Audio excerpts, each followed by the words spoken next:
பாரதிய ஜனதா கட்சியினுடைய உங்களுடைய எல்லோருடைய குழந்தைகளும் நன்றாக இருக்க வேண்டும், நல்லா படிக்கணும், அற்புதமான இந்த கல்வி கொள்கையை கையில் எடுக்கணும். நாம் கஷ்டப்பட்டாலும் கூட நம்முடைய குழந்தைகள் நன்றாக வாழ வேண்டும் என்கின்ற ஒற்றை எண்ணத்தில் நாம் எல்லோரும் இங்கே ஒன்று சேர்ந்திருக்கின்றோம். இந்த மண்ணுக்கு ஒரு சக்தி இருக்குதுங்க. இது ஒரு சாதாரண மண் கிடையாது. எந்த மண்ணில் நீங்கள்லாம் அமர்ந்திருக்கிறீங்க, நின்று கொண்டிருக்கின்றீர்கள். திருச்சி மண்ணுக்கே ஒரு சக்தி இருக்கு. அதிலும் குறிப்பாக இந்த மைதானத்திற்கு ஒரு மாபெரும் சக்தி இருக்கு. காரணம், இந்த மைதானத்தில் செப்டம்பர் 26ஆம் தேதி 2013 சரியாக 12 ஆண்டுகளுக்கு முன்பு அன்றைய மாநில தலைவராக இருந்த அண்ணன் பொன் ராதாகிருஷ்ணன் அவர்கள் இளம் தாமரை மாநாடு என்கின்ற ஒரு மாநாடு ஏற்பாடு செஞ்சிருந்தாங்க. அந்த அதே மண்டலம் நாம் நின்று கொண்டிருக்கின்றோம். பாரத பிரதமர் நரேந்திர மோடி அவர்கள் இன்னைக்கு பாரதிய ஜனதா கட்சியினுடைய பிரதம மந்திரி வேட்பாளர் அறிவிச்ச உடனே 2வது கூட்டமாக திருச்சிக்கு வர்றாங்க, வெற்றி பெறாங்க. ஒரு குஜராத்திலிருந்து பிறந்து ஒரு சாதாரண குடும்பத்திலிருந்து வந்த ஒரு மனிதர் இந்தியாவுடைய பிரதமராக மாறி இன்னைக்கு உலக நாடுகள் முழுவதும், சில நாடுகள் பார்த்து பயப்படுறாங்க, சில நாடுகள் கொண்டாடுறாங்க, சில நாடுகள் கொஞ்சறாங்க. ஒரு தலைவனை பொறுத்தவரை கெட்டவர்கள் பயப்படணும், நல்லவர்கள் பாராட்டணும், குழந்தைகள் எல்லாம் கொஞ்சணும். அப்படிப்பட்ட ஒரு அற்புதமான தலைவராக இன்று பாரத பிரதமர் நரேந்திர மோடி அவர்கள் இன்னைக்கு நமக்கு இருக்கிறாங்கன்னா இந்த மண்ணும் ஒரு காரணம். இன்னைக்கு அதே மண்ணில் இன்னொரு முக்கியமான விஷயத்தை பாரதிய ஜனதா கட்சி கையில் எடுத்து நாம் எல்லாம் இங்கே நின்று கொண்டிருக்கின்றோம். நம்முடைய கல்விக் கொள்கை எப்படி இருக்க வேண்டும், என்ன படிக்கணும், எப்படி படிக்கணும், நம்முடைய கல்வி திறன் மேம்பாடு எப்படி இருக்க வேண்டும், அரசு என்ன சொல்றாங்க. இன்னைக்கு தமிழ்நாட்டை பொறுத்த வரைக்கும் ஒரு திமுகவுடைய மேடைக்கு போனீங்கன்னா ஆபாச பேச்சுக்கள், அவங்க பேசுறது எல்லாமே ஒரு ஆபாச பேச்சுக்கள். அதை கைத்தட்டுறதுக்கு ஒரு 100 பேர். அதை முதலமைச்சர் மு க ஸ்டாலின் அவங்க எல்லாம் கை தட்டுறாங்களே, அப்ப நம்ம சரியான பாதையில தான் போறோம் அப்படின்னு ஒரு மாய உலகத்தில் அமர்ந்திருக்கின்றார். நிச்சயமாக 2026 தேர்தலில் 200 சீட்டு ஜெயிச்சிருவோம் அப்படின்னு ஒரு மாய உலகத்தில் இருக்காரு. ஏன்னா அங்க இருக்கக்கூடிய திமுகவினுடைய தொண்டர்கள் அந்த ஆபாச பேச்சுக்கு கை தட்டுறாங்க. 2 நாட்களுக்கு முன்பு ஒரு திமுகவினுடைய அமைச்சர் சொல்றாங்க, வடநாட்டில் பாருங்க பன்னிக்குட்டி குட்டி போடுற மாதிரி எல்லாம் குட்டி போடுறாங்க, அதற்கும் கை தட்டுறாங்க. அதற்கு 2 நாளைக்கு முன்னாடி இன்னொரு அமைச்சர் சொன்னாங்க, வடநாட்டில் ஒரே ஒரு பெண் 5 பேருக்கு திருமணம் பண்ணிக்குவாங்க, அதுக்கு 4 பேர் கை தட்டுறான். பீகாரில் உத்தரப்பிரதேசத்தில் இருக்கிறவங்க எல்லாமே தொழிலாளிகளாக மட்டும்தான் இருக்கிறாங்க, அதுக்கு 4 பேர் கை தட்டுறாங்க. ஏன்னா இவர்கள் யாருமே கும்மிடி பூண்டியை தாண்டி பாரதம் எப்படி இருக்குன்னு பார்த்தது கிடையாது. இவர்களுடைய மாய உலகத்தில் 1967 இந்த மாய உலகத்துக்குள்ள மாட்டி இருக்கிறாங்க. தமிழ்நாடு பார்டரை தாண்டி பாரதம் முழுவதும் போனாங்கன்னா தெரியும் இந்த நாட்டினுடைய வளர்ச்சி. வட இந்தியாவில் இருக்கக்கூடிய யாருமே எனக்கு தெரிந்து உங்களுக்கு தெரிந்து தமிழ்நாட்டில் இருக்கக்கூடிய நம்முடைய யாரையும் ஒரு பழி சொல்லல ஒரு வார்த்தை தவிர இது வரைக்கும் பேசலைங்க ஐயா. நீங்க யோசிச்சு பாருங்க, வட இந்தியாவில் இருக்கக்கூடிய ஏதாச்சும் ஒரு அரசியல்வாதி அல்லது யாராவது ஒரு மனிதர் நம்முடைய தமிழ் சமுதாயத்தை பற்றி, தமிழ் இனத்தை பற்றி ஒரு வார்த்தை தப்பா பேசினாங்க, நான் டிவியில் பார்த்தேங்க, இல்ல நான் பேப்பர்ல படிச்சேன், ஒரு வார்த்தை நம்மளை தப்பா பேசிட்டாங்க, நாம எல்லாம் பொங்கி எழணும், வெகுண்டு எழணும், யாருமே பேசல. ஆனா இங்க இருக்கக்கூடிய திராவிட முன்னேற்ற கழகத்தினுடைய தலைவர்கள் மட்டுமே தொடர்ந்து ஒரு மாநிலத்தில் இருப்பவங்களை கூட தப்பா பேசுறாங்க. காரணம் என்னன்னாங்க ஐயா, இன்செக்யூரிட்டி, பயம். பயம், வெளியே மக்கள் எப்படி வாழுகின்றார்கள் என்கின்ற பயம். இவங்க குடும்பத்தில் பிறந்தவங்க தொடர்ந்து அவங்களே ஆட்சியில் இருக்கிறனால மக்களுடைய மனநிலை என்னன்னே தெரியாம ஆட்சியில் அமர்ந்திருக்கிறாங்க. ஒரு கிராமத்துக்கு போய், ஒரு வீதிக்கு போய், ஒரு டீ கடையில் டீ சாப்பிட்டு பொதுமக்களோடு பழகுனாங்கன்னா மக்கள் என்ன நினைக்கிறாங்கன்னு தெரியும். ஆனா திராவிட முன்னேற்ற கழகத்தை பொறுத்தவரை பேரறிஞர் அண்ணாதுரை ஐயாவுடைய காலத்திற்கு பிறகு ஒரு கூண்டு கிளியாக வீட்டு சிறையில் தான் எல்லாருமே உட்கார்ந்து இருக்கிறாங்க தலைவர்கள். அவங்களுக்கு வெளியே வந்து மக்கள் என்ன நினைக்கிறாங்க அப்படிங்கிற என்ன வெளிப்பாடு கூட கிடையாது. இன்னைக்கு திருச்சி மாநகரத்துக்கு வந்து பார்த்தாங்கன்னா இது பாரதிய ஜனதா கட்சியினுடைய மாநில மாநாடு இல்லைங்க ஐயா. இங்க வந்திருக்கக்கூடிய அன்பு சகோதர சகோதரிகள் எல்லோருமே திருச்சி மாநகரத்தை சுற்றி இருக்கக்கூடிய பகுதியில் இருந்து இங்க வந்திருக்கிறீங்க.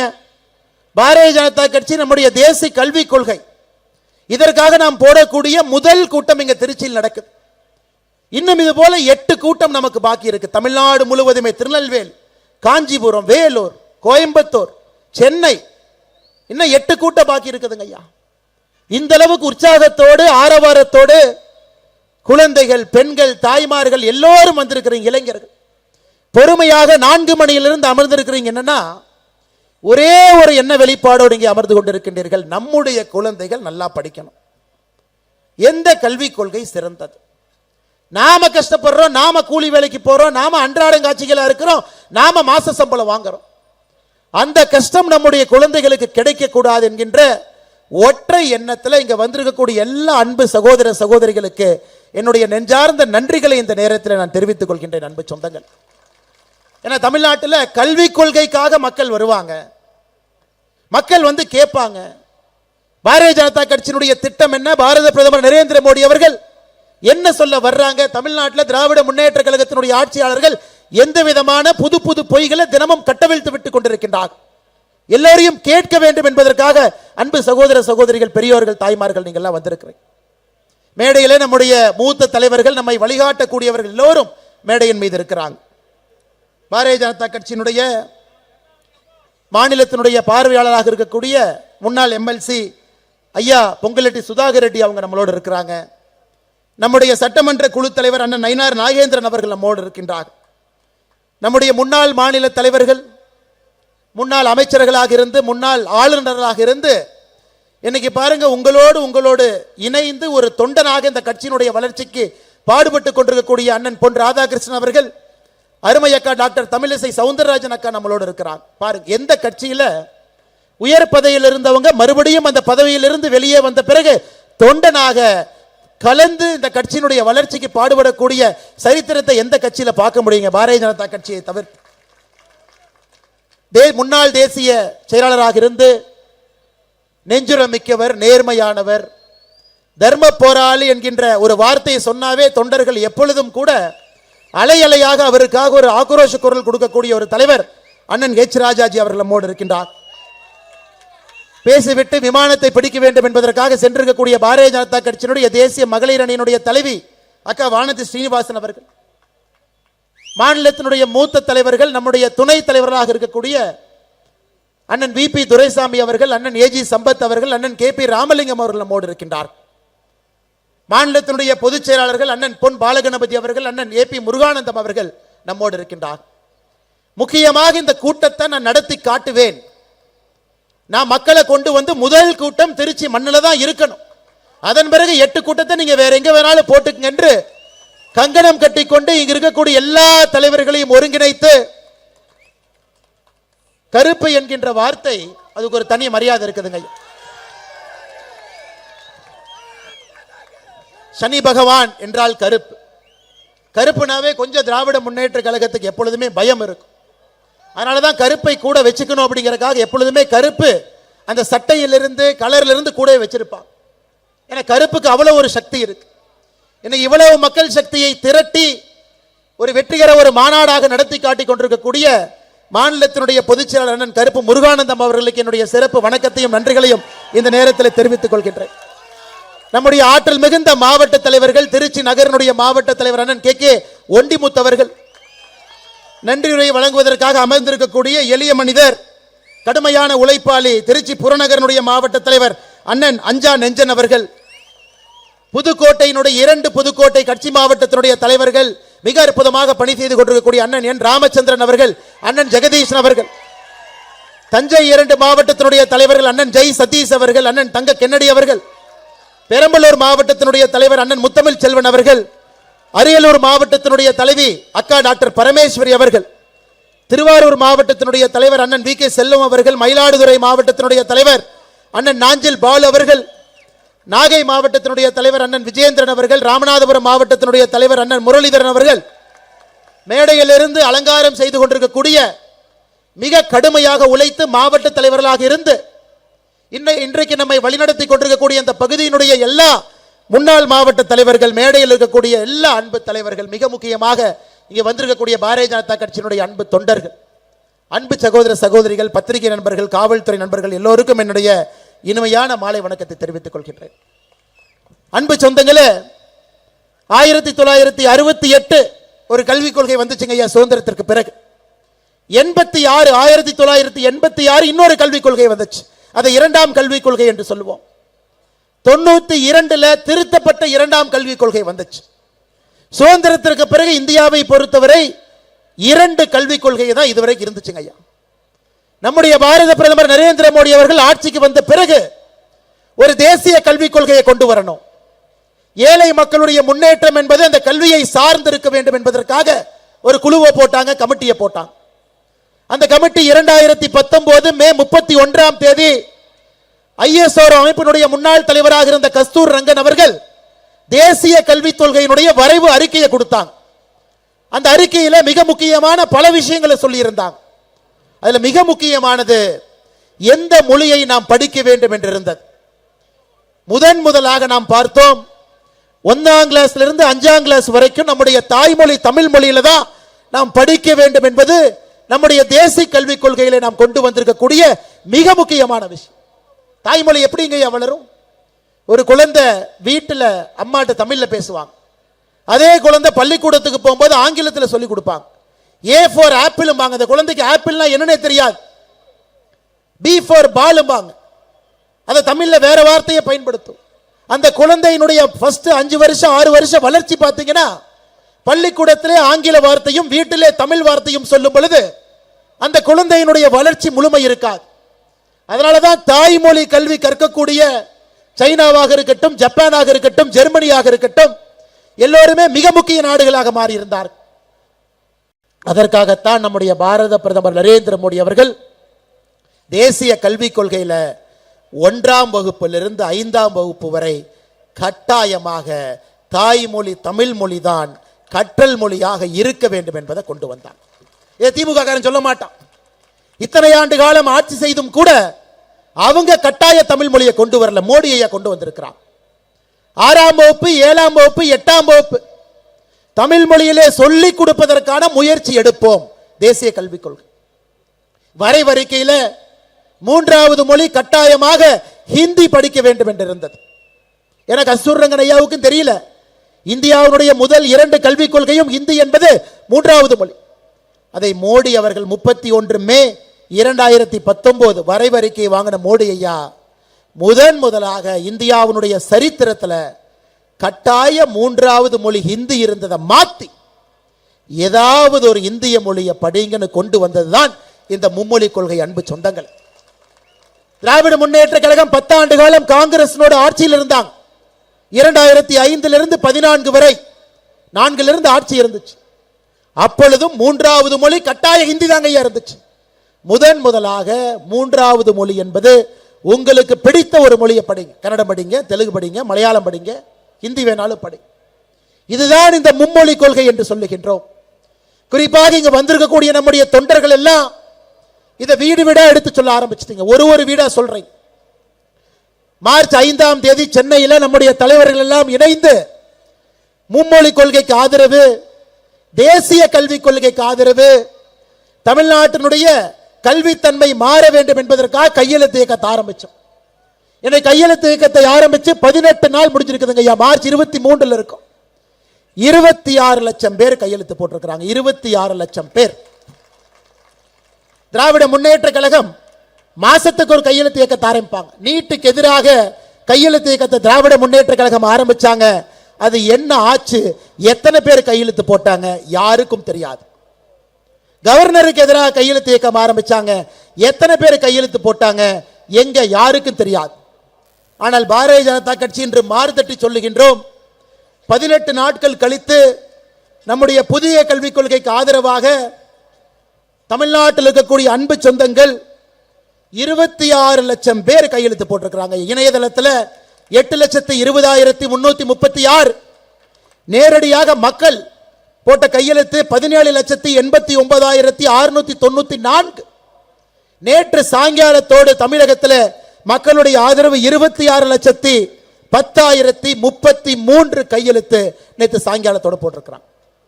தமிழகத்தில் ஒரு அரசியல் புரட்சிங்க, அரசியல் புரட்சி.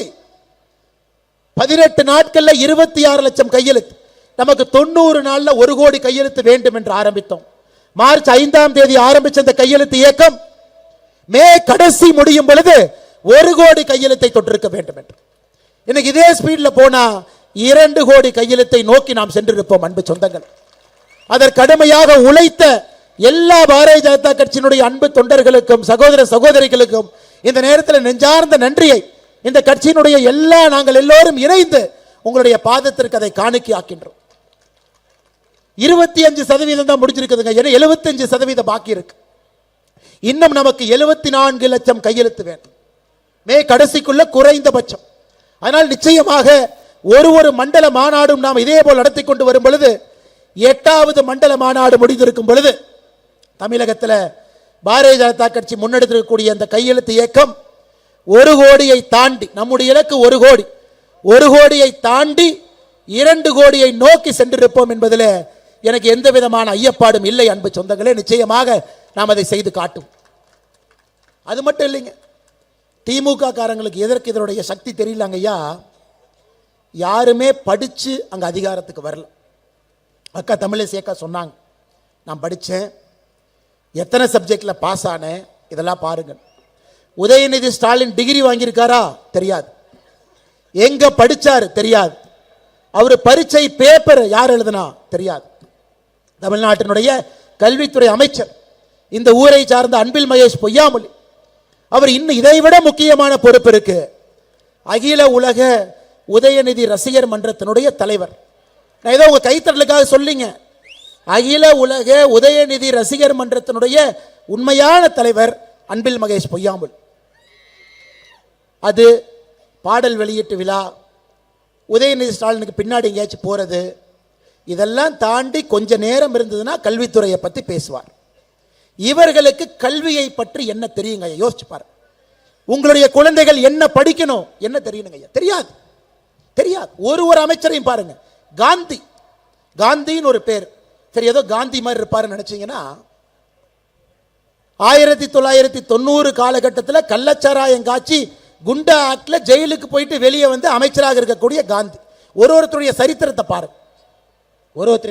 செந்தில் பாலாஜி 5 கட்சி மாறி வந்து சாராய் அமைச்சர், 1.5 வருஷம் ஜெயிலுக்கு போனாரு. அடுத்து 5 வருஷமா 10 வருஷமா நமக்கு தெரியாது ஜெயிலுக்கு போறாரு. அவர் ஒரு அமைச்சர். அறநிலைத்துறையினுடைய அமைச்சர் சேகர் பாபு, சென்னையில் ரவுடி ஷீட்டர், ரவுடி சரித்திர பதிவேட்டில் பெயர் இருந்த ஒருவர் அறநிலைத்துறையினுடைய அமைச்சர். யோசிச்சு பாரு, நாடு விளங்குமா? அமைச்சர் ரகுபதி பக்கத்து மாவட்டம், அவர் மேலேயே வருமானத்துக்கு அதிகமாக சொத்து சேர்த்தாருன்னு கேஸ் நடந்துகிட்டு இருக்கு. அவர்தான் சிறைத்துறை நீதித்துறையினுடைய அமைச்சர். நாடு விளங்குங்களா? விளங்கு பாருங்க. ஒரு அமைச்சருடைய சரித்திரத்தை பாருங்க. இந்த கூட்டு களவாணிகள்லாம் ஒன்னா சேர்ந்து நம்ம குழந்தைகள் என்ன படிக்க வேண்டும் என்பதை தீர்மானம் செய்ய போறாங்களாம். ஒரு ரவுடி கிளாஸ் எடுத்தா ரவுடி தாங்க கிடைப்பான், நல்ல ஆசிரியர் கிளாஸ் எடுத்தா நல்ல பையன் கிடைப்பான். அதனால் இந்த கூட்டு களவாணிகள், சிறைக்கு சென்றவர்கள், மக்கள் பணத்தை கொள்ளையடித்தவர்கள், ரவுடிகளாக இருந்தவர், கள்ளச்சாராயம் காய்ச்சினவங்க, இவங்கெல்லாம் சேர்ந்து தமிழ்நாட்டினுடைய கல்விக் கொள்கை எப்படி இருக்க வேண்டும் என்பதை பற்றி பேசிக் கொண்டிருக்கின்றார்கள். நீங்க அதை ஏத்துக்குவீங்களா? அன்பு சொந்தங்களே, நீங்க அதை ஏத்துக்குவீங்களா? கர்ம வீரர் காமராஜர் ஐயா கல்விக் கொள்கையை பத்தி சொன்னா ஏத்துக்கலாம். புரட்சி தலைவர் டாக்டர் எம்ஜிஆர் ஐயா சொன்னா ஏத்துக்கலாம். தன்மை இருக்கிறது. அரசியல் தலைவராக இருந்து அதுபோல் மாண்போடு வாழ்ந்திருக்கின்றார் ஐயா நரேந்திர மோடி அவர்கள். ஒரு கல்விக் கொள்கை எப்படி இருக்க வேண்டும் என்று சொன்னாலும் நாம் ஏத்துக்க போறோம். ஆனா இந்த கூட்டு களவாணிகள்லாம் சேர்ந்து தமிழகத்தினுடைய கல்விக் கொள்கை எப்படி இருக்க வேண்டும் என்று சொல்லிக் கொண்டிருக்கின்றார்கள். அதை எப்படி நாம் ஏத்துக்க போறோம்? நீங்களே யோசிச்சு பாருங்க. அதனால்தான் அன்பு சொந்தங்களே, பாரதிய ஜனதா கட்சி இதை ஒரு புரட்சியாக நாம் மாற்றிக்கொண்டிருக்கின்றோம். ஒருத்தரையும் சந்திச்சு சொல்றோம், அம்மா உங்க குழந்தைக்கு புதிய கல்விக் கொள்கை வந்துச்சுன்னா என்ன நடக்கும்? இந்தியாவில் இருக்கக்கூடிய எல்லா மொழிகளும் உங்க குழந்தை படிப்பதற்கு ஒரு வாய்ப்பு. உங்கள் குழந்தை தமிழ் மொழி தாய்மொழி தமிழ் மொழியில தான் படிப்பாங்க. மிச்ச மொழிகளையும் ஒரு பாடமா படிக்கலாம். இன்னைக்கு நாம சொல்றோங்க, ஆர்டிபிஷியல் இன்டெலிஜென்ஸ், செயற்கை நுண்ணறிவு, எந்திரவழி கற்றல், மிஷின் லேர்னிங், இதெல்லாம் இன்னைக்கு ஏதோ தனியார் பள்ளியில கான்வென்ட் பள்ளியில 5 லட்சம் ரூபாய் ஃபீஸ் வாங்கி சொல்லி கொடுத்துட்டு இருக்காங்க. இன்னைக்கு கவர்மெண்ட் ஸ்கூல்ல கொண்டு வர வேண்டும் என்று புதிய கல்விக் கொள்கையில சொல்றோங்க ஐயா. அது மட்டும் இல்லைங்க ஐயா, 11வது 12வது அரசு பள்ளியிலே புதிய கல்விக் கொள்கை வந்துவிட்டால் ஆங்கிலம், கொரிய மொழி, ஜப்பானிய மொழி, தாய்மொழி, பிரெஞ்சு மொழி, ஜெர்மன் மொழி, ஸ்பானிஷ் மொழி, ரஷ்யன் மொழி, போர்ச்சுகீஸ் மொழியும் படிப்பதற்கான வாய்ப்பு 11, 12ஆம் கிளாஸ்ல இருக்கு. மோடியை என்ன பண்றாருங்க ஐயா? நம்முடைய குழந்தைகளை உலகத்தரம் வாய்ந்த குழந்தைகளாக தயார் பண்ணிட்டு இருக்கார். உலகத்தரம் வாய்ந்த குழந்தைகளா. அரசு பள்ளியில படிச்சாலும் தனியார் பள்ளியில படிச்சாலும் சமமான கல்வி கிடைக்க வேண்டும் என்பதுதான் புதிய தேசிய கல்விக் கொள்கையினுடைய அடிப்படை நோக்கம். அடிப்படை நோக்கம். ஆனா இவங்களை பொறுத்த வரைக்கும் என்ன? இவங்க நடத்தக்கூடிய தனியார் பள்ளியில ஒரு கல்வி, அரசு பள்ளியில் நம்ம படிக்கக்கூடிய குழந்தைகளுக்கு தரமில்லாத ஒரு கல்வியை கொடுத்து திராவிட முன்னேற்ற கழகத்தினுடைய தலைவர்களுக்கு போஸ்டர் ஒட்டுவதற்காக அரசு பள்ளியினுடைய மாணவ செல்வங்களை தயார்படுத்தி கொண்டிருக்கின்றார். இங்க பாருங்க, திருச்சியில தனலட்சுமி ஸ்ரீனிவாசன் மெட்ரிகுலேஷன் ஸ்கூல். யார் ஸ்கூலுங்க ஐயா? தனலட்சுமி ஸ்ரீனிவாசன் யார் ஸ்கூலுங்க ஐயா? மணச்சநல்லூர் திமுக எம்எல்ஏ கதிரவனுடைய school.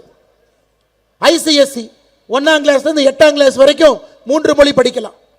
Kingston international academy Duraimurugan அண்ணனது, சென்னை பப்ளிக் ஸ்கூல் கலாநிதி வீராசாமி அண்ணனது, கீதா மெட்ரிகுலேஷன் ஸ்கூல் அமைச்சர் கீதா ஜீவன் அவங்களது, எஸ்கேபி வனிதா இன்டர்நேஷனல் ஸ்கூல் அமைச்சர் பிச்சாண்டி அவங்களது, ஜீவா வேலு இன்டர்நேஷனல் ஸ்கூல் அமைச்சர் ஏவா வேலுது, பாரத் வித்யாசிரம் ஜெகத் ரச்சகன் எம்பி இது, சிகே ஸ்கூல் மூகா முத்தவங்க குடும்பம். நான் என்ன சன்சைன் பள்ளியெல்லாம் சொல்லிங்க கேட்டு கேட்டு காதை உங்களுக்கு தேஞ்சு போச்சு. முதலமைச்சர் மு க ஸ்டாலினுடைய மகளே ஒரு மும்மொழி கற்றுக் கொடுக்கக்கூடிய பள்ளியை நடத்துறான். நான் என்ன திமுகவுடைய வட்டம் சட்டத்துக்கெல்லாம் போவே இல்லைங்க, அவன் ஸ்கூல் நடத்திக்கிட்டு இருக்கான். ஆனா எல்லா தனியார் பள்ளி, எல்லா சிபிஎஸ்இ பள்ளி, எல்லா பள்ளியிலும் 3 மொழி சொல்லி கொடுக்குறான். ஆனா நம்ம குழந்தைங்க அரசு பள்ளியில படிக்கிறவங்க 2 மொழி மட்டும்தான் படிக்கணும். என்னையா நான் ஒரு விவேகனுடைய காமெடி பார்த்தேன். ஒரு பெரியவர் உட்கார்ந்திருப்பார், அண்ணன் விவேக். அவர் ஒரு போர்டில் எழுதுவார், ஆ அண்ணே தெரியுதா? தெரியல. ஆ பெருசா எழுதுவார், பெருசு தெரியுதா? தெரியல. பெருசு ஆ பக்கத்திலே கொண்டு வந்து வைக்கிறேன், தெரியுதா? தெரியல. நான் தெரியுறேனா? தெரியற. போர்டு தெரியுதா? தெரியுது. என்ன பெருசு ஆ மட்டும் தெரியலங்கிற? தம்பி நான் மலைக்கு கூட பள்ளிக்கூடம் பக்கம் ஒதுங்கல தம்பி, அதனால ஆ தெரியாது. இன்னைக்கு திமுகவுடைய எம்எல்ஏ அப்படித்தான் இருக்கிறாங்க. இந்த 3 மொழி போய் 3வது மொழி அழிச்சிட்டு வா. ஒரு திமுக எம்எல்ஏ பெயிண்ட் டப்பாவை தூக்கிட்டு போறார். எதுனே 3வது மொழி? 1, 2, 3 3வது மொழி அழின்னு ஆங்கிலத்தை அழிச்சிட்டு வர்றார். இன்னைக்கு இதுதான் இந்த மாதிரி முறையில் வந்த திமுகவுடைய தொண்டை எப்படி இருப்பான் பாரு. 3வது மொழின்னு இங்கிலீஷ் அழிச்சதுக்கு அப்புறம் சொல்றான் பெருசு அது 2வது மொழி மாதிரி தெரியுது, ஹிந்தி மேல இருக்குது அது அழின்னு. இவர்கள்லாம் இன்னைக்கு நமக்கு புத்தி சொல்லி கொண்டிருக்கின்றார்கள். தமிழகத்தில் எப்படிப்பட்ட கல்விக் கொள்கை இருக்கணும், நாம என்ன படிக்கணும். அது மட்டும் இல்லைங்க, இன்னைக்கு தமிழகத்தினுடைய முதலமைச்சர் அண்ணன் மு க ஸ்டாலின் தமிழ்நாட்டை தாண்டிட்டா 2 பேர்த்த கைத்தாங்களா கூட்டிட்டு போவார் டெல்லி போகும்போது. ஏன்னா அவர் பேசுறதே அங்க இருக்கவங்களுக்கு புரியாது, அவங்க பேசுறது இவங்களுக்கு புரியாது. பார்லிமெண்ட்ல போய் 39 பேசுறவங்க யாருக்கும் புரியாது, மிச்சம் இருக்கிறவங்க பேசுறது 39க்கு புரியாது. இன்னைக்கு தமிழ்நாடு வளராம இருப்பதற்கான அடிப்படை காரணம் இங்க இருக்கக்கூடிய யாரு பேசுறது யாருக்குமே புரியாது. ஆங்கிலமும் பேச தெரியாது, தமிழும் தற்கொலை. நீங்க நல்லா யோசிச்சு பாருங்க ஐயா, 10ஆம் கிளாஸ் தமிழ்ல எத்தனை பேர் ஃபெயில் ஆகிறாங்க? 2022 57,000 பேர். 12ஆம் கிளாஸ் பரீட்சை போன வருஷம் 72,000 பேர் எழுதவே இல்லை. இன்னைக்கு நம்முடைய குழந்தைகளுக்கு இது போன்ற ஒரு கல்வி திட்டத்தை கொடுத்துட்டு தமிழ்நாடு வளர்ச்சி அடையும், தமிழ்நாடு வளர்ச்சி அடையும் என்று பகல் கனவு கண்டுட்டு இருக்கிறாங்க. அன்பு சொந்தங்களே, இன்னைக்கு இதெல்லாம் மறைக்கிறதுக்கு புதுசா ஒன்று ஆரம்பிச்சிருக்கிறாங்க. இங்க பாருங்க, ஒரு பெரிய போர்டு நம்முடைய பாரதிய ஜனதா கட்சி வச்சிருக்கிறாங்க. தமிழ்நாட்டிற்கு பக்கத்து மாநிலங்கள் செய்யக்கூடிய அநியாயம். முல்லை பெரியார் அணையினுடைய நீர்மட்டத்தை கேரளா உயர்த்த மாட்டாங்க. பேபி அணையை ரிப்பேர் பண்றதுக்கு ஒரு கொத்தனார் ஐயா போய் 11 வருஷம் ஆச்சு, திரும்பி வரல. அவருக்கு என்ன ஆச்சுன்னு யாருக்குமே தெரியாது. அப்பப்ப ஷட்டர் உடையும், தண்ணி வெளியே வரும், யார் உடைக்கிறாங்கன்னு தெரியாது. இது முல்லை பெரியாறு பேபி அணையினுடைய நிலை. செண்பகவல்லி அணையை சரிப்படுத்தி 30 வருஷம் ஆகுது. தென்காசி போன்ற பகுதிகளுக்கு தண்ணி இல்லை. நாம கேரளாவுக்கு கனிம வளத்தை கொடுப்போம், கடத்திட்டு எடுத்துட்டு போவாங்க. ஆனா கேரளாக்கார அங்க இருக்கக்கூடிய குப்பையை கொண்டு வந்து இங்க போட்டுட்டு போவாங்க, கம்யூனிஸ்ட் ஆட்சியாளர். இன்னைக்கு அந்த பின்னையாறு விஜயன் அவர்களுக்கு சிவப்பு கம்பளம் போட்டு ஐயா வாங்க ஐயா வாங்க ஐயா வாங்கன்னு நேற்று சென்னையில் மீட்டிங் நடத்துறாங்க. கர்நாடகாவில் DK சிவகுமார், கர்நாடகாவினுடைய துணை முதலமைச்சர், மேகதாதுவில் அணை கட்டியே தீர்வன் நிற்கிறார். தமிழ்நாட்டுக்கு வரக்கூடிய காவேரி தண்ணியை இன்னும் கொஞ்சம் குறைப்பன் நிற்கிறார். அவரை போய் காலில் மட்டும்தான் திமுக கார உழுவுல அவரை கூட்டிட்டு வர்றாங்க. நேற்று பாரதிய ஜனதா கட்சி தமிழ்நாடு முழுவதுமே நீங்க நம்முடைய தலைவர்கள் எல்லாமே கருப்பு கொடி ஏற்றி போராட்டம் பண்ண எதுக்கு? தமிழ்நாட்டினுடைய உரிமையை விட்டு கொடுத்துட்டு அரசியல் லாபத்திற்காக இந்த தலைவர்கள் எல்லாம் சென்னை கூப்பிட்டு உப்பு சப்பு இல்லாத காரணத்திற்கு உப்பு இருக்கிற ஒரு பஜ்ஜியை கொடுத்து மீட்டிங் நடத்திட்டு இருக்கிறையா? உங்களுக்கு எல்லாம் வெக்கமா இல்லையா? நேற்று நடந்த மீட்டிங் ஒரு உப்பு சப்பு இல்லாத ஒரு மீட்டிங், உப்பு போட்ட பஜ்ஜியை சாப்பிட்றதுக்காக ஒரு 4 மாநிலத்தினுடைய முதலமைச்சர்கள் கலந்திருக்கக்கூடிய மீட்டிங். யாரு பேசுறது யாருக்கும் புரியாது. முதலமைச்சர் ஸ்டாலின் பேசுறார், தெலுங்கானாவுடைய முதலமைச்சர் ரேவந்த் ரெட்டி அவருடைய செக்ரட்டரி சொல்றாங்க, அண்ணே காதுக்கு இயர்போன் போட்டுங்க, மொழிபெயர்க்கிறாங்க. தம்பி அவர் என்ன பேசினாலும் புரியாது, இயர்போன் போட்டால் மட்டுமா புரியும்? இவர் பெங்காலுக்கு போய் தங்கிலீஷ் எல்லாம் பேசினவர் நம்முடைய முதலமைச்சர். அவர் போடல. அந்த காட்சியை பாருங்க. தெலுங்கானால அந்த முதலமைச்சர் எதுக்குங்க ஐயா மீட்டிங்க்கு போனீங்க? அவர் தமிழ்ல பேசுறாரு, உங்களுக்கு தமிழ் தெரியாது, நீ உட்கார்ந்து கேட்டீங்க, காதுக்கு அந்த மொழிபெயர்ப்பு கூட போடல. DK சிவகுமார் வெக்கமே இல்லாம பிரஸ் மீட்ல சொல்றாரு, மேகதாத்து அணை கட்டுனா தமிழ்நாட்டுக்கு நல்லதாமா. புழுக கேட்டிருக்கிறோம், அண்ட புழுக கேட்டிருக்கிறோம், ஆகாச புழுவை நேத்தா நான் பார்த்தேன். கர்நாடகாவில் மேகதாத்துல அணை கட்டுனா தமிழ்நாட்டு விவசாயிகளுக்கு நல்லது. இதனால் வம்பா போச்சு. அதை சன் டிவிக்காரன் காடு போடுறான். அண்ணன் DK சிவகுமாரே சொல்லிட்டாரு, காவேரி பகுதியில் மேகதாத்து அணை கட்டினா ரொம்ப நல்லதாமான். பாரு, வெக்க கேடுங்க, வெக்க கேடு. எப்படியெல்லாம் ஒரு நரேட்டிவ் செட் பண்றாங்க. தமிழேசேக்காவும் பொன்னார் ஐயாவும் ராஜான்னு பேசும்போது சொன்னாங்க, ஸ்டாலின் ஐயா மீட்டிங்ல பேசுறாரு, எழுதி வச்சதை படிக்கிறாரு, உதயநிதி என்ன சைடில் உட்கார்ந்துருக்காரு, கனிமொழி அக்கா குறுக்கு மறுக்கு இங்கேயும் ஓடுறாங்க. ஏன் ஓடுறாங்கன்னு யாருக்குமே தெரியாது. அது திமுக விழாவா, அது குடும்ப விழாவா, நேற்று தமிழக அரசு நடத்திய விழாவா? அது காசு யாரு செலவு பண்ணாங்க? அத்தனை பேத்துக்கு பஜ்ஜி போட்ட செலவு யாரு? திராவிட முன்னேற்ற கழகத்தினுடைய செலவா, தமிழக அரசனுடைய செலவா? யோசிச்சு பாரு. தொகுதி மறுசீரமைப்பு பத்தி நாம பேசணுமா? யாரும் பேசல. நாம பேசும் பொழுது பாராளுமன்றத்தில் நம்முடைய பிரதமர் அவர்கள் பேசுவார்கள், உள்துறை அமைச்சர்கள் பேசுவார்கள். என்ன தொகுதி மறுசீரமைப்பு? அது அமித்ஷா அவர்கள் கோயம்புத்தூர்ல பேசிட்டாங்க, பாரத பிரதமர் நரேந்திர மோடி ஐயா ஆந்திரால பேசிட்டாங்க. தொகுதி மறுசீரமைப்பு நடக்கும் பொழுது மக்கள் தொகை அடிப்படையில் நடக்காது என்பதை தெல்ல தெளிவா சொல்லிட்டாங்க. விகிதாச்சார அடிப்படையில் தான் நடக்கும், அதையும் சொல்லிட்டாங்க. அப்ப திமுக கேட்கிறேன், கணக்கு தெரியாது, விகிதாச்சார அடிப்படைனா என்னன்னு சொல்லுனேன். தெரியுப்பா, உனக்கு தான் கணக்கு தெரியாது, நல்லா சொல்றோம் கேட்டுக்க. 543 MP, தமிழ்நாட்டில் 39 MP. அப்ப எவ்வளவுங்க ஐயா? 543 நம்ம பங்கு 7.17% நம்ம MP. உத்தரப்பிரதேசம் 80 MP 543, அவங்க பங்கு 14.74% உத்தரப்பிரதேஷ், 14% UP, 7.17% நாம மொத்த MP. நாளைக்கு 543 எவ்வளவு பெருசானாலும் அதுல 7.17 தமிழ்நாட்டுக்கு, அதுல 14.7 யூபிக்கு. முடிஞ்சு போச்சு, கதை முடிஞ்சு போச்சு. எல்லாம் பெட்டி கட்டிட்டு கிளம்புங்கன்னு சொன்னாலும் திமுக காரை கூட்டம் போடுறான். யாருக்கும் ஒரு சீட்டு குறையாது, யாருக்கும் ஒரு சீட்டு ஏறாது. விகிதாச்சார அடிப்படையில் இன்னைக்கு என்ன இருக்கோ நாளைக்கு அதான் சொன்ன பிறகு, அப்ப தென் மாநிலங்களுக்கு மட்டும் விகிதாச்சாரம், வட மாநிலத்துக்கு மக்கள் தொகையா? முட்டா பயலே, அப்படி எப்படி பண்ண முடியும்? மக்கள் தொகைன்னு வச்சா முழுசா மக்கள் தொகை வைப்பாங்க, விகிதாச்சாரம் வச்சா முழுசா விகிதாச்சாரம் வைப்பாங்க. இப்படிப்பட்ட முட்டாள்களாக திராவிட முன்னேற்ற கழகத்தினுடைய தலைவர்கள் இருக்கிறாங்க. அதுக்கு ஒரு கூட்டம் போடுறாங்க. அதுக்கு 4 முதலமைச்சர் வர்றாங்கன்னா அந்த முதலமைச்சர் வேலையே இல்லாம ஊர்ல வெட்டி என்ன பண்ணிட்டு இருப்பாங்கன்னு யோசிச்சு பாரு. ஒரு வேலை இருக்கிற முதலமைச்சர் வருவாங்களா? பாராளுமன்றத்தில் சொல்லல, தொகுதி மறுசீரமைப்பு பத்தி பேசல, அதை பத்தி யாருமே கேள்வி கேட்கல. இங்க வேலை இல்லாத ஒரு முதலமைச்சர் ஐயா மு.க. ஸ்டாலின் கூட்டம் போடுறாருன்னு 3 பேர் வேலை இல்லாம பிளைட்டை பிடிச்சு வர்றாங்க. கொடுமை, கொடுமை. இதையெல்லாம் பார்க்க வேண்டிய ஒரு துர்பாகியம் தமிழக மக்களுக்கு இருக்கு. அன்பு சொந்தங்களே, இதையெல்லாம் உடைத்து தகர்த்தெறிய வேண்டிய நேரம். அடுத்து பட்ஜெட்டுங்க ஐயா, கோர்ட்ல இருந்து ஆர்டர் போட்டிருக்கிறாங்க 8:30 மணிக்குள்ள பேசி முடிச்சிடணும். ஏன்னா இந்த மாதிரி சமீபத்தில் ஒரு ஜோக்கு பார்த்தேன். ஒரு காவல்துறை நண்பர் இருக்கார், 4 பேர் ரோட்ல போறாங்க, டேய் நீ தாண்டா அந்த மும்மொழி கொள்கைக்கு கையெழுத்து வாங்குறாளா, வாடா உன்னை பிடிச்சி உள்ள போடுறேன்.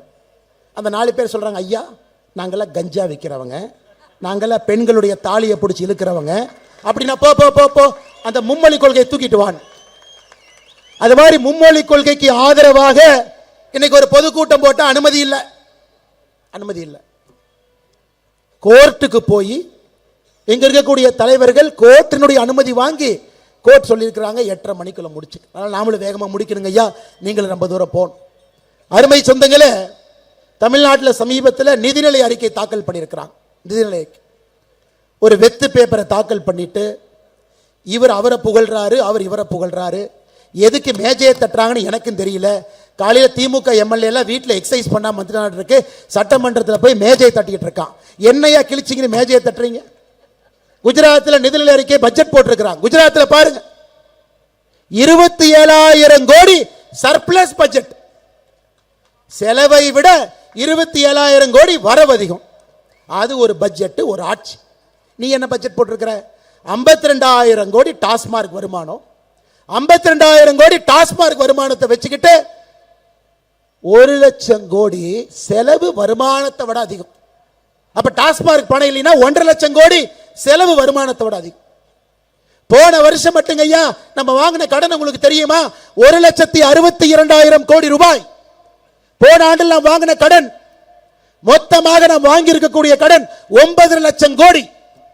இந்தியாவில் யாருமே 9,00,000 கோடி வாங்கல. கேட்டா நம்பர் 1 முதலமைச்சர் இவரே, அவருக்கு பேர். கடன் வாங்குறது நம்பர் 1, கொள்ளையடிக்கிற நம்பர் 1, ஊழல்வாதிகள் வச்சிருக்கிற நம்பர் 1, பெண்களுடைய செயினை டபக் டபக்குன்னு பிடிக்கிறதுல நம்பர் 1, ஊழல் இல்லாத துறையே இல்லை அதுல நம்பர் 1, பாலியல் குற்றம் நடக்காத நகரமே இல்லை அது நம்பர் 1, தினமும் கொலை கொள்ளை நடக்காத ஒரு நாளே இல்லை இது நம்பர் 1. இவங்க இன்னைக்கு சொல்லிட்டு இருக்கிறாங்க 200 பேர் போடுவாங்க, 200 சீட் வரும். அப்படியே பேசிக்கிட்டே அந்த வண்டி மென்டல் ஹாஸ்பிட்டல் போகுது, எல்லாம் ஏறுங்கப்பா ஏறுங்கப்பான்னு தான் சொல்லணும். அப்படியே சொல்லிட்டு திரிங்கப்பா அந்த வெள்ளை கலர் வண்டியில் ஏறு, அப்படியே மென்டல் ஹாஸ்பிட்டல் போயிடலாம். எப்படி 200 சீட் கொடுப்பாங்க? எப்படிங்க ஐயா தமிழக மக்கள் 200 சீட் கொடுப்பாங்க? வரலாறு காணாத மோட்சமான ஒரு ஆட்சி, எப்படி 200 கொடுப்பாங்க? இதுல இன்னைக்கு பாரதிய ஜனதா கட்சியினுடைய மகளிர் 92 பேரை கைது பண்ணியிருக்கிறாங்க ஐயா. 92 பேர். எதுக்கு 92 பேரை கைது பண்ணாங்கன்னா, டாஸ்மார்க்ல போய் அப்பா படத்தை வச்சதுக்கு. அப்பா படத்தை ஏன்னா நம்ம மகளிரணையும் பாருங்க, அவங்களுக்கு குறும்பு. ஐயோ பாவம் எல்லாம் குடிக்கிறாங்க, யாரு மது கொடுத்தாங்கன்னே தெரியாம அந்த வெயில நிக்கிறாங்க. ரேஷன் கடைக்கு போனா ரேஷன் கடை தெரியுதோ இல்லையோ முதலமைச்சருடைய போட்டோ தான் அவ்வளவு பெருசா தெரியுது. ஒரு டாய்லெட் முதலமைச்சர் நிதியிலிருந்து கட்டியிருக்கிறான், டாய்லெட்டை விட ஒரு போட்டோ பெருசா இருக்குது. பஸ்ஸில் ஏறினீங்கன்னா போட்டோ இருக்குது, போட்டோ பார்த்துட்டு போனா கீழே தரையில் விழுந்துருவீங்க, நான் கீழே ஃபுல்லா ஓட்ட, ஆனா எல்லா இடத்துலையும் போட்டோ. மகளிர் யோசிச்சாங்க ஒரு டாஸ்மார்க்ல போட்டோவை போட்டுடலாம். காவல்துறை 92 பேரை கைது பண்ணி பாரதிய ஜனதா கட்சியினுடைய நம்முடைய அன்பு சகோதரிகளை இன்னைக்கு அந்த 92 பேர்ல 6 பேர் நம்முடைய அன்பு சகோதரிகள். விருதுநகர்ல சகோதரி அம்சவல்லி சாந்தகுமாரி, திண்டுக்கல் கிழக்கில் சகோதரி மல்லிகா, சகோதரி உமா மகேஸ்வரி, தூத்துக்குடி தெற்குல சகோதரி லதா, சகோதரி லட்சுமிவேல். 6 பேர் ஜெயிலில் இருக்காங்க. இந்த அநியாயத்தை பார்த்தீங்களா? 92 பேர் கைது. கைதானவங்க எல்லாம் பெயில் வாங்கிட்டாங்க, ஜெயிலுக்கு போயிட்டு பெயில் வாங்கிட்டாங்க. இன்னைக்கு 6 பேர் பெயில் இல்லாம ஜெயிலில் இருக்காங்க. எல்லாத்துக்கும் குழந்தை குட்டி இருக்கு, எல்லாருக்கும் கணவர் இருக்காங்க, எல்லாருக்கும் குடும்பம் இருக்கு. எல்லாரும் வீட்டில் இருந்தா தான் அந்த வீடு அன்னைக்கு நடக்கும். அப்படி இருந்தும் தைரியமாக நம்முடைய சகோதரிகள் என்னானாலும் பார்த்துக்கலாம், டாஸ்மார்க்ல போட்டோ ஒட்டுறதுதான் போயிருக்கிறாங்க. பாருங்க, தந்தியில மகாத்மா காந்தி அவர்கள் எப்படி ஒரு கை உப்பெடுத்து ஆங்கிலேயர்களை விரட்டி அடித்தாரோ, இந்த டாஸ்மார்க் போராட்டத்தில் அப்பாவுடைய படத்தை ஒட்டினாங்க இல்லைங்கய்யா, அதுக்கு சமம். அதனால் இந்த 92 மகளிருக்கு நாம இன்னி பாரதிய ஜனதா கட்சியில் அந்த மகளிருக்கு அடைமொழியாக வீர மங்கையர் என்கின்ற அடைமொழி நம்ம கொடுக்கும். 92 பேரும் இன்றிலிருந்து அவங்க பேரை நம்ம கட்சி பத்திரிகையில் போடுறோம், கட்சியில் நம்ம கூப்பிடுறோம்னா வீர மங்கையர் என்கின்ற அடைமொழி. மற்ற கட்சியில தலைவங்கள்லாம் அடைமொழி கொடுத்துக்குவாங்க, நம்ம கட்சியில தொண்டர்களுக்கு அடைமொழி கொடுப்போம், கடுமையாக வேலை செய்யக்கூடிய சகோதரிகளுக்கு அடைமொழி கொடுப்போம். வீர மங்கையர்களாக 92 பேர் கைதாகி ஜாமீன் வாங்கி வெளியே வந்திருக்கிறாங்க பாருங்க. 2 பேர் வீர மங்கையர்கள் நின்று கொண்டிருக்கின்றார். இன்னைக்கு திமுக காரனுக்கு என்ன பண்றதுன்னு புரியல. என்னடா அது, இப்படி எல்லாம் போராட்டம் பண்றாங்களே, இப்படி எல்லாம் ஆர்ப்பாட்டம் பண்றாங்களே.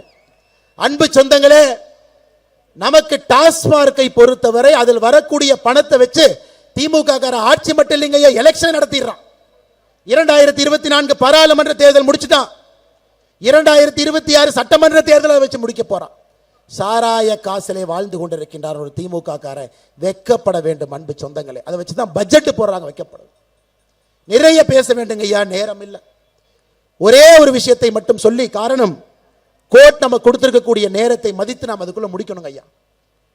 1944 ஒரு பெரிய மாநாடு சேலத்தில் நடந்துச்சுங்க ஐயா. என்ன மாநாடுனாங்க ஐயா? நீதி கட்சியை மீட்டெடுக்கக்கூடிய மாநாடு. நீதி கட்சி ஆட்சியிலிருந்து வெளியே வந்துட்டாங்க, நீதி கட்சியை மீட்டெடுக்க வேண்டும் என்று ஒரு மாநாடு போடுறாங்க 1944. அந்த மாநாடு சேலத்தில் கியாபே விஸ்வநாதன் பிள்ளை ஐயா இருக்கிறாங்க, பெரியார் ஐயா இருக்கிறாங்க, அண்ணாதுரை ஐயா இருக்கிறாங்க, சவுந்தரபாண்டிய நாடார் ஐயா இருக்கிறாங்க, நாவலர் சோமசுந்தர பாரதி ஐயா இருக்கிறாங்க, அண்ணல் தங்கோ ஐயா இருக்கிறாங்க, பெரிய தலைவர்கள் இருக்கிறாங்க. மாநாட்டில் எல்லாம் சேர்ந்து ஒரு பேர் வைக்கிறாங்க. புதுசா ஒரு கட்சி ஆரம்பிப்போம், நாம் நீதி கட்சியை மீட்டெடுக்க வேண்டும், புதுசா ஒரு கட்சி ஆரம்பிப்போம். அந்த கட்சிக்கு அவங்க வச்ச பேரு தமிழர் கழகம். அதான் பேர். பெரியார் ஐயா சொல்றார், ஏன்பா தமிழர் கழகம் பேர் வச்சுட்டா நாமெல்லாம் சொல்ல வேண்டியதான், திராவிட கழகம் நோய், அப்பதான் நாம் அரசியல் பண்ண முடியும். 1944 சேலத்தில் மீட்டிங் போட்டு கியாபே விஸ்வநாதன் ஐயா உறுதியா சொல்றாங்க, இது தமிழர் கழகம் என்கின்ற பெயர் வைக்கணும். சவுந்தரபாண்டிய நாடார் ஐயா சொல்றாங்க, தமிழர் கழகம் என்கின்ற பெயர் வைக்கணும். நாவலர் சோமசுந்தர பாரதி ஐயா சொல்றாங்க, தமிழர் கழகம் என்கின்ற பெயர் வைக்கணும். அண்ணல் தங்கோ ஐயா சொல்றாங்க, தமிழர் கழகம் என்கின்ற பெயர் வைக்கணும். 2 பேர் மட்டும்தான் அந்த கூட்டத்தில் பேசுறாங்க. தமிழர் கழகம் என்கின்ற பெயர் வேண்டாம், திராவிடர் கழகம் என்கின்ற பெயர் வைப்போம். ஒன்று பெரியார் அவர்கள், இன்னொருத்தர் பேரறிஞர் அண்ணா அவர்கள். இதெல்லாம் சரித்திரங்க ஐயா, இதெல்லாம் சரித்திரம். அதனால இவர்களுக்கு வேண்டும் என்றால் திராவிடம் பாங்க, இவங்களுக்கு வேண்டாம் என்றால் தமிழ் என்பார். திமுக இருக்கக்கூடிய ஒரு தலைவனுக்கு சொல்லிக்கொள்ள விரும்புறேன், நீ ரோட்ல அந்த பக்கம் நில்லு, இந்த பக்கம் நில்லு, சென்ட்ரல் நில்லா லாரி அடிச்சு செத்தே போயிடும். சிஎம் எல்லாம் கூப்பிடுறப்ப திராவிட இனம், ஆனா மொழி சொல்லி கொடுக்கும் பொழுது தமிழர் இனம். இந்த டிராமாவை நாம் பார்த்துக்கிட்டே இருக்கிறோம். அன்பு சொந்தங்களே, இதையெல்லாம் வருகின்ற காலத்தில் நிறைய பேசுவோங்க ஐயா. அதற்கு உங்களுடைய கடுமையான உழைப்பு தேவைப்படுகிறது. இன்னும் 74 லட்சம் கையெழுத்து குறைந்தபட்சம் தேவைப்படுது. 74 லட்சம் கையெழுத்து.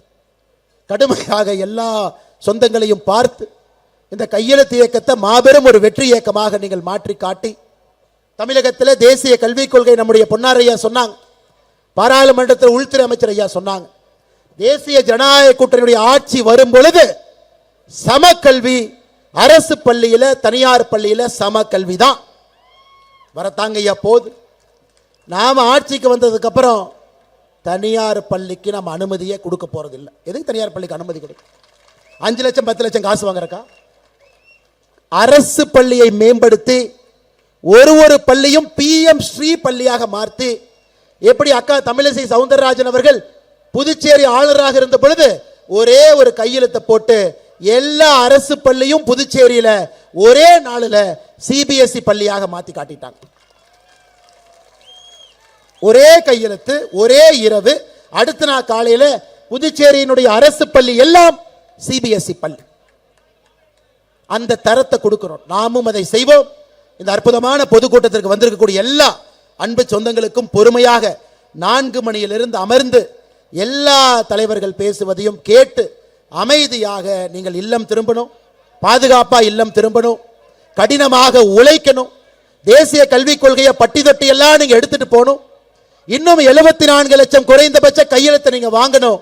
கடுமையாக உழைக்க வேண்டும் என்று சொல்லி அந்த 92 வீர மங்கையர்களுக்கும் இந்த நேரத்தில் சிரம் தாழ்ந்து வணங்கி என்னுடைய வாழ்த்துக்களையும் நன்றிகளையும் இந்த நேரத்தில் தெரிவித்துக் கொள்கின்றேன். நன்றி வணக்கம். பாரத் மாதா கி, பாரத் மாதா கி, பாரத அன்னையின் புகழ்.